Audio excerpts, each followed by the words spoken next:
Good morning, students. My name is Avinash Tripathi. I am your physics teacher. Today I will discuss chapter first, class 10 physics. Chapter first name is light. Today I will discuss topics what is reflection, light of reflection, reflection of light. Okay. First video मैंने introductory video बनाया था, ठीक है, जिसमें हमने light के बारे में बताया था, लाइट क्या होती है, ठीक है, और रेस क्या होते हैं, ये सारी चीजें चर्चा की गई थी, और ओपेक ऑब्जेक्ट क्या होता है. ओके, आज रिफ्लेक्शन ऑफ लाइट के बारे में चर्चा करेंगे. What is the reflection of light.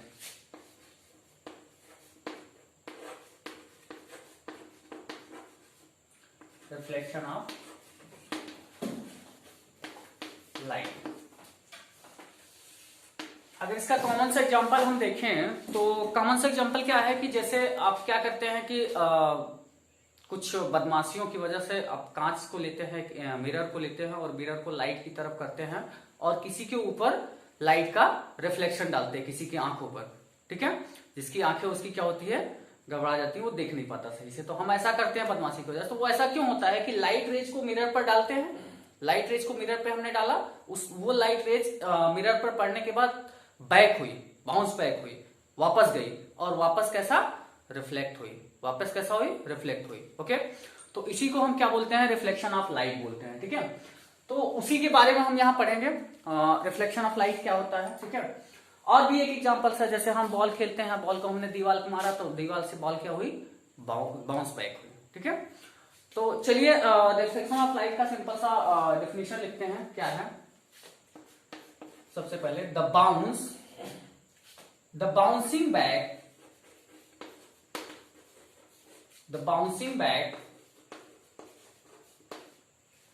क्या लिख सकते हैं, the bouncing back of light,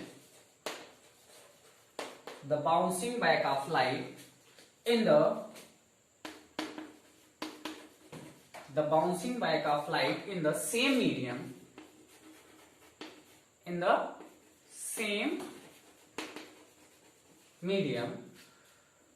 after striking,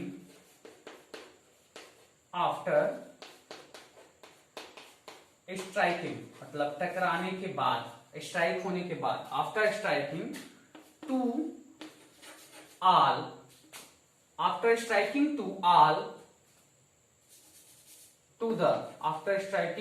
to the surface, after striking to the surface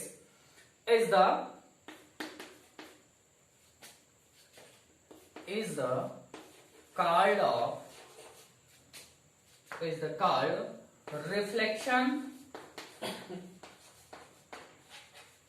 reflection of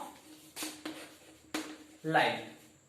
Okay, the bouncing back of light in the same medium after striking to the surface is called reflection of light. उसी को हम क्या बोलते हैं, reflection of light. मतलब कि जब कोई लाइट रेज किसी मिरर पर पड़ी और उसी मीडियम में वो क्या हुई, रिफ्लेक्ट हो गई. उसी मीडियम में, मीडियम का मतलब मीडियम आपका सेम होना चाहिए, मीडियम चेंज नहीं होना चाहिए. ओके, उसी मीडियम, अगर मीडियम चेंज हुआ तो वो रिफ्लेक्शन नहीं होता, वो रिफ्रैक्शन हो गया. ओके, मीडियम चेंज हुआ तो वो रिफ्लेक्शन नहीं होगा, वो रिफ्रैक्शन हो गया. रिफ्लेक्शन का मतलब उसी मीडियम में आपका होना चाहिए. ओके, तो the bouncing back of light in the same medium after striking to the surface is the called reflection of light. Suppose that एक एग्जांपल से समझते हैं. मान लीजिए एक ये रिफ्लेक्टेड सरफेस है. क्या है, एक ये रिफ्लेक्टेड सरफेस है. ओके, डिफिनीशन नोट डाउन कर लीजिए, डिफिनीशन को रेज कर ले रहे हैं हम. ओके, इसके बाद समझते हैं क्या होता है रिफ्लेक्शन ऑफ लाइट. इसके दो लॉ भी होते हैं. ओके, 2 लॉज भी होते हैं इसके. तो सबसे पहले समझते हैं कि क्या है रिफ्लेक्शन ऑफ लाइट. मान लीजिए कि ये एक प्लेन मिरर है. ओके, कैसा मिरर है, प्लेन मिरर है. अभी ये क्या है कि आपका कोटेड नहीं है, ये ट्रांसपेरेंट है. लेकिन ट्रांसपेरेंट रहेगा तो रिफ्लेक्शन नहीं होगा, ट्रांसपेरेंट रहेगा तो रिफ्लेक्शन नहीं होगा. उस केसेस में क्या होगा, रिफ्रैक्शन होगा. इसको हम क्या करेंगे, कोटेड कर देंगे वन साइड. वन साइड इसको क्या कर देंगे, कोटेड कर देंगे। ओके, इसको रिफ्लेक्शन प्लेट बना देंगे, रिफ्लेक्शन प्लेन मिरर बना देंगे। कैसा बना देंगे, रिफ्लेक्शन प्लेन मिरर। ओके, या रिफ्लेक्शन प्लेन बना देंगे। ओके, अब मान लीजिए कि यहां पे आपका यहां से रेज आ रही है, इंसिडेंट रेज इस पर पड़ी। ओके, ये आपकी इंसिडेंट रेज आ रही है यहां से, लाइट रेज, और इस पर पड़ी। ठीक है, इसको हम क्या बोले, इंसिडेंस रेज। ये क्या है, इंसिडेंस रेज। ओके, ये आपकी इंसिडेंस रेज है, ये यहां से आ रही थी, ऐसे पड़ी। अब इस पर एक नॉर्मल डालते हैं। नॉर्मल का मतलब परपेंडिकुलर, इस प्लेन पर एक नॉर्मल डालते हैं, इस रेज से होता हुआ एक नॉर्मल डालते हैं, जिसको हम क्या बोलते हैं, ये परपेंडिकुलर होता है, जिसको हम क्या बोलते हैं, नॉर्मल। ये क्या है हमारा, नॉर्मल। ओके, अब जब लाइट रेज इस पर पड़ी, इंसिडेंस रेज यहां पे प्लेन पर पड़ी, तो ये क्या हुआ, डिफिनेशन अभी हमने क्या किया, bounce back same medium. Same medium में क्या हो जाता है, रिफ्लेक्ट हो जाती है। तो ये इसका जो रिफ्लेक्शन होगा वो इस साइड में ऐसे होगा। क्या होगा, ये रिफ्लेक्शन होगा इसका। ठीक है, ये क्या है, रिफ्लेक्टेड रेज। ये क्या है, रिफ्लेक्टेड रेज। इसको हम क्या बोलेंगे, जो रेज यहां से आई तो इंसिडेंस रेज हुई, और यहां पे पड़ने के बाद इस प्लेन से नॉर्मल से ऐसे रिफ्लेक्ट हो गई, तो ये क्या हो गई, रिफ्लेक्शन रेज। क्या हो गई, रिफ्लेक्शन या रिफ्लेक्टेड रेज। ओके, ये रिफ्लेक्टेड रेज हुई। अब इनके बीच में एंगल बना, ये मान लीजिए क्या एंगल बनेगा, आई, इंसिडेंस एंगल, और ये एंगल क्या बनेगा, आर, रिफ्लेक्शन एंगल। क्या बनेगा, आर, रिफ्लेक्शन एंगल। अब यहां पे 3 लॉज बनते हैं रिफ्लेक्शन के, सॉरी 2 लॉज बनते हैं रिफ्लेक्शन के। पहला लॉज क्या होगा कि ये जो इंसिडेंस एंगल आई है और ये रिफ्लेक्शन एंगल आर है, दोनों क्या होगा, इक्वल होगा। ओके, दोनों क्या होगा, इक्वल होगा। अच्छा, रिफ्लेक्शन क्यों हुआ, क्योंकि ये आपकी कोटेड प्लेट थी। कैसा थी, कोटेड प्लेन था, ये रिफ्लेक्टेड प्लेन था, और जब इंसिडेंस रेज इस पर पड़ी तो यहां से पड़ने के बाद ये इधर ना जाकर बाउंस बैक हो गई, वापस ऐसे इसी प्लेन में, सेम प्लेन में वापस हो गई। ठीक है, सेम मीडियम में और सेम प्लेन में वापस हो गई। ओके, तो ये आपका रिफ्लेक्शन हुआ, लाइट रेज का रिफ्लेक्शन हुआ। ऐसे ही आप क्या करते हैं कि कांच को ऐसे ही मिरर को लेते हैं और आप क्या करते हैं, लाइट रेज के सामने लगाते हैं, सन रेज के सामने, और सन से रेज उस पर पड़ती और रिफ्लेक्ट होके किसी जिस आदमी पे आपको डालना होता है उस पर गिराना होता है रिफ्लेक्शन रेज को, उस पर आप उसकी तरफ ऐसे ही करते हैं तो उस पर जाके उसकी आंखों पे पड़ता है। ठीक है, तो आप क्या करते हैं, कोई साइकिल चलाता हुआ आ रहा है, ठीक है, और आप क्या किए, उसको गिराने के चक्कर में है, और फिर क्या किया, आप एक प्लेन मिरर ले लिए। ओके, एक प्लेन मिरर ले लिए, मिरर को क्या किए, सनरेज के सामने किए, सनरेज से लाइट उस पर पड़ी प्लेन मिरर पर, और लाइट पड़ने के बाद बाउंस बैक हुई, बाउंस बैक मतलब रिफ्लेक्ट हुई। ठीक है, रिफ्लेक्ट होने के बाद उसकी आंखों पे पड़ी, साइकिल वाले के, जो साइकिल चला रहा है आदमी, उसकी आंखों पे पड़ी, तो वो क्या हुआ, आंखें उसकी थोड़ा सा गड़बड़ा गई, उसको दिखाने क्लियरली, और वो साइकिल लेके गिर पड़ा। ये बदमाशी आपको, तो ये रिफ्लेक्शन होता है। तो ऐसे ही ये प्लेन है, मिरर है, ये क्या है, प्लेन मिरर है, और इस पर लाइट रेज आ रही है, ये लाइट रेज आई और इस पर पड़ी, पड़ने के बाद वो क्या हुई, रिफ्लेक्ट हुई, बाउंस बैक हुई। ओके, उसी प्लेन पर, उसी प्लेन का मतलब क्या है कि जैसे मान लीजिए सपोज दैट ये आपका 3 चौक के द्वारा हम आपको दिखाएं, जैसे ये रेज है और ये रेज है। ठीक है, ये आपका नॉर्मल है और ये आपका क्या है, इंसिडेंस रेज है। अब यहां पे दिख रहा है, अब ये देखिए तो सेम है, क्या है, एक ही प्लेन पर है, प्लेन क्या है इसका, एक ही है। ऐसा नहीं है कि ये ऐसा इंसिडेंस रेज ऐसे आ रही है तो रिफ्लेक्शन ऐसे हो जाएगी, तो प्लेन चेंज हो गया, प्लेन सेम नहीं है, प्लेन क्या है, सेम नहीं है, प्लेन तो चेंज हो गया। फिर ऐसे है तो प्लेन सेम है, और ऐसे हो गया तो प्लेन चेंज हो गया। अब प्लेन तो ये ऐसे स्ट्रेट हो गया, ऐसे सीधा जा रहा है, इसका प्लेन ये हो गया। ठीक है, और ऐसे है तो प्लेन सेम है, एक ही प्लेन पर। ओके, ये एक ही प्लेन पर, ऐसा भी नहीं हो सकता कि ये रेज ऐसे रही और नॉर्मल ऐसे हो गया, ये भी नहीं हो सकता। ओके, ये भी प्लेन क्या हो जाएगा, आपका चेंज हो जाएगा। अंडरस्टूड? तो ये चीजें हैं आपका, ये रिफ्लेक्शन है, लाइट रिफ्लेक्शन, लाइट रेज इस पर आई और पड़ी, पड़ने के बाद। और एक चीज और जानिए, ये रिफ्लेक्टेड प्लेट होनी चाहिए। कैसा, रिफ्लेक्टेड प्लेन होना चाहिए, रिफ्लेक्टेड प्लेन अगर ये नहीं होगा तो आपका रिफ्लेक्शन नहीं होगा। मान लीजिए ये कोटेड नहीं है, आपने ट्रांसपेरेंट ले लिया तो रिफ्लेक्शन होगा ही नहीं, तब वहां पे रिफ्लेक्शन हो जाएगा, तब कुछ ना कुछ रेस क्या हो जाएगी, वो आपकी क्रॉस हो जाएगी, कुछ इधर बाउंस बैक हो जाएगी, तो वहां पे रिफ्लेक्शन नहीं होगा, वहां पर रिफ्रैक्शन होगा। ओके, और रिफ्लेक्शन कराने के लिए ये प्लेट क्या होना चाहिए, एक तरफ से ओपेक होना चाहिए। कैसा होना चाहिए, ओपेक होना चाहिए। ओके, एक तरफ, तो ये रिफ्लेक्शन होगा। इसमें 2 लॉज बनते हैं। पहला लॉज क्या कहता है कि अगर आपका ये लाइट रेज, इंसिडेंस रेज जो आ रही है, ठीक है, और इंसिडेंस रेज किससे, एंगल किससे बनाती है, नॉर्मल से। किससे बनाती है, एंगल नॉर्मल से। इंसिडेंस रेज ये आई जो एंगल बना रही है, किससे बना रही है, दोनों रेज जो एंगल बनाती है वो किससे बनाती है, नॉर्मल से। तो इंसिडेंस रेज आई एंगल किससे बना रही है, नॉर्मल से। तो ये फर्स्ट रूल जो इसका कहता है, फर्स्ट रूल क्या कहता है, angle I equal to angle R, मतलब कि आपका इंसिडेंस एंगल और रिफ्लेक्शन एंगल दोनों क्या होंगे, इक्वल होंगे। मतलब कि ये आपका एंगल, इंसिडेंस रेज जो आ रही है और नॉर्मल से जो एंगल आई बन रहा है, वो जो रेज रिफ्लेक्ट हो रही है उसका नॉर्मल से जो एंगल आर बन रहा है, वो दोनों क्या होगा, बराबर होगा, इक्वल होगा। ये इसकी फर्स्ट लॉ है इसका, ठीक है। और सेकेंड लॉ क्या कहता है, सेकेंड लॉ कहता है कि आपका जो इंसिडेंस रेज है और जो नॉर्मल है और जो रिफ्लेक्शन रेज है, तीनों एक ही प्लेन और एक ही पॉइंट पर होते हैं। क्या होते हैं, सेम प्लेन और सेम पॉइंट पर लाइज होते हैं। जैसे देखिए, यहां पे प्लेन अगर देखा जाए तो सेम है। ओके, कैसा, सेम है, प्लेन एक ही है, यही प्लेन है। ओके, इसी पर क्या है, तीनों पड़े हुए हैं, ठीक है, और एक ही पॉइंट है।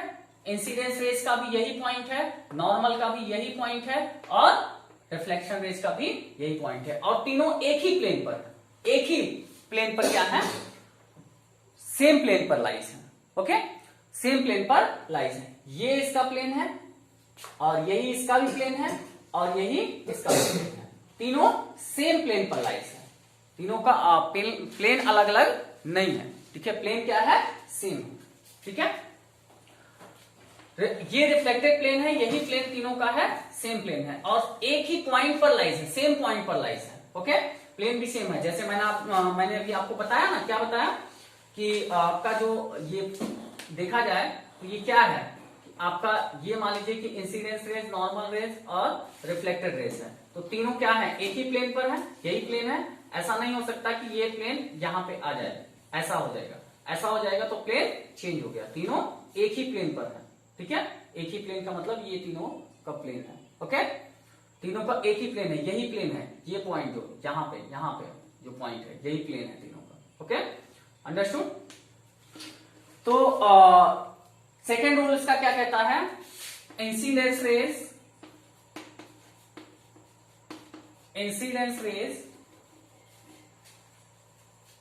Reflected raise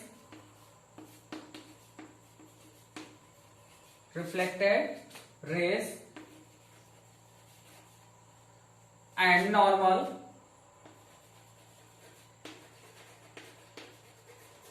normal lies on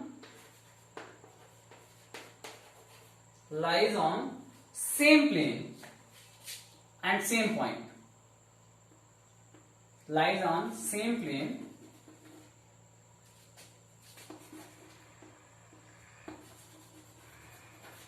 and same point, same point.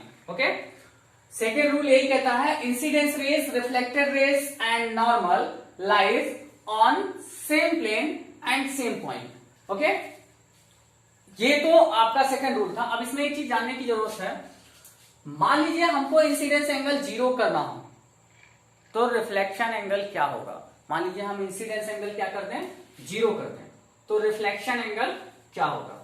Okay, हमको क्या मिलेगा, रिफ्लेक्शन एंगल। इसको देखने के लिए हम क्या करें, सबसे पहले इसको इरेज करेंगे, ठीक है, और ये आप लोग नोट डाउन कर चुके होंगे।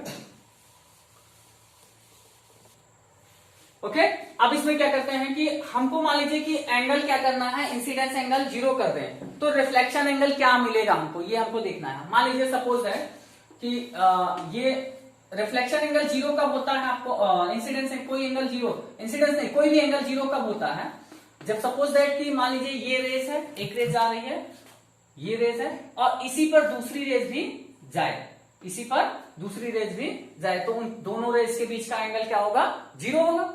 आपको ये पता है कि एक रेस अगर ऐसे जा रही है और इसी पे दूसरी रेस भी जाए इधर, तो ये एंगल क्या बनेगा, इसका 0 डिग्री का एंगल बनेगा। बात समझ में आई? तो ऐसा ही होना चाहिए। तो यहां पे क्या है कि आपका इंसिडेंस एंगल, मान लीजिए कि आपका नॉर्मल से एंगल जितने भी बन रहे हैं किससे बनते हैं, नॉर्मल से। इंसिडेंस एंगल भी नॉर्मल से बनता है और रिफ्लेक्शन एंगल भी नॉर्मल से ही बनता है। तो हम क्या करें कि इंसिडेंस एंगल 0 अगर हमको करना है तो ये हमारा मान लीजिए नॉर्मल है, ठीक है, ये हमारा नॉर्मल है, तो इसी पर हमारा इंसिडेंस होगा, ये नॉर्मल है हमारा, इसी पे इंसिडेंस एंगल रेज होगी हमारी, ये इंसिडेंस रेज मान लीजिए, इसी पर इंसिडेंस रेज होगी, तभी हमारा क्या होगा, एंगल 0 होगा नॉर्मल से। हाँ अभी तो यहां पे देखिए इंसिडेंस एंगल रेज ये है तो नॉर्मल से एंगल आई बना रहा है, लेकिन जब यही रेज इंसिडेंस रेज जो है यही आपका नॉर्मल से होके आए, एकदम सेम नॉर्मल पर लाइज हो जाए, नॉर्मल पर लाइज हो जाए, तो एंगल क्या बन जाएगा, 0 डिग्री बन जाएगा इंसिडेंस का नॉर्मल से, क्योंकि नॉर्मल पे लाइज होगा। अभी हमने नॉर्मल पे लाइज हो गया, अभी हमने बताया क्या कि एक रेज है, इसी पर दूसरी रेज अगर चलने लगे तो क्या हो जाएगा, आपका एंगल 0 हो जाएगा। ये आपकी नॉर्मल रेज थी, इसी पर आपकी इंसिडेंस रेज चलने लगी, तो अब इंसिडेंस और नॉर्मल के बीच में एंगल क्या हो गया, 0 हो गया, क्योंकि सेम एक ही पर दोनों लाइज हो गई, एक ही पर लाइज हो गई। अब जब इसी पर इंसिडेंस रेज है तो ये जब इंसिडेंस रेज परपेंडिकुलर आ रही है तो ये बाउंस बैक भी परपेंडिकुलर होगी, उसी पर ये रेज भी रिफ्लेक्ट हो जाएगी, उसी पर ये रेज रिफ्लेक्ट हो जाएगी, ये रिफ्लेक्टेड रेज हो जाएगी, ठीक है, इसी पर ये रेज क्या हो जाएगी, रिफ्लेक्ट भी हो जाएगी, और यही नॉर्मल है।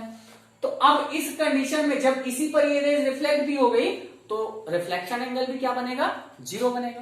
तो इसका मतलब यही है कि रिफ्लेक्शन, आप लाइट का जो फर्स्ट रूल था यही था ना कि जितना इंसिडेंस एंगल होगा उतना ही रिफ्लेक्शन एंगल होगा। तो हमने क्या किया, उसी को वेरीफाई करने के लिए हमने इंसिडेंस एंगल 0 बनाया, तो हमने देखा कि रिफ्लेक्टेड रेज भी उसी पर लाइज हो गई, नॉर्मल पर ही। तो अब नॉर्मल से रिफ्लेक्टेड एंगल भी क्या बना, रिफ्लेक्शन एंगल भी 0 डिग्री बना। ओके, तो ये हमारा प्रूफ हुआ फर्स्ट लॉ कि ये सही है कि जितना एंगल इंसिडेंस एंगल होगा उतना ही रिफ्लेक्शन एंगल भी होगा, इक्वल होगा। मतलब कि अगर हमने इंसिडेंस एंगल को 0 किया तो हमने देखा कि जो रिफ्लेक्टेड रेज थी वो भी नॉर्मल से ही पास हुई, नॉर्मल से ही गुजरी, ठीक है, मतलब नॉर्मल पर ही लाइज हो गई। तो रिफ्लेक्टेड रेज नॉर्मल पर ही लाइज हो गई, तो रिफ्लेक्टेड रेज जब नॉर्मल पर लाइज हुई तो नॉर्मल से 0 डिग्री का एंगल बना ना, रिफ्लेक्शन एंगल नॉर्मल से ही बनता है ना, तो जब नॉर्मल पर ही लाइज हो गई रिफ्लेक्टेड रेज तो नॉर्मल से 0 डिग्री एंगल बना। मैंने बताया कि जब दो रेज एक दूसरे पर लाइज हो जाती है तो एंगल क्या बनेगा, 0 degree. Okay, this is understood. अब इसके बाद नेक्स्ट टॉपिक में हम डिस्कस करेंगे type of reflection, regular reflection, irregular reflection, दोनों के बारे में चर्चा करेंगे और दोनों के बारे में जानेंगे कि क्या दोनों रिफ्लेक्शन रूल को फॉलो करते हैं कि नहीं करते हैं। ओके, तो ये सारी चीजें हम नेक्स्ट वीडियो में समझेंगे। ओके, आज के लिए यहीं तक, धन्यवाद।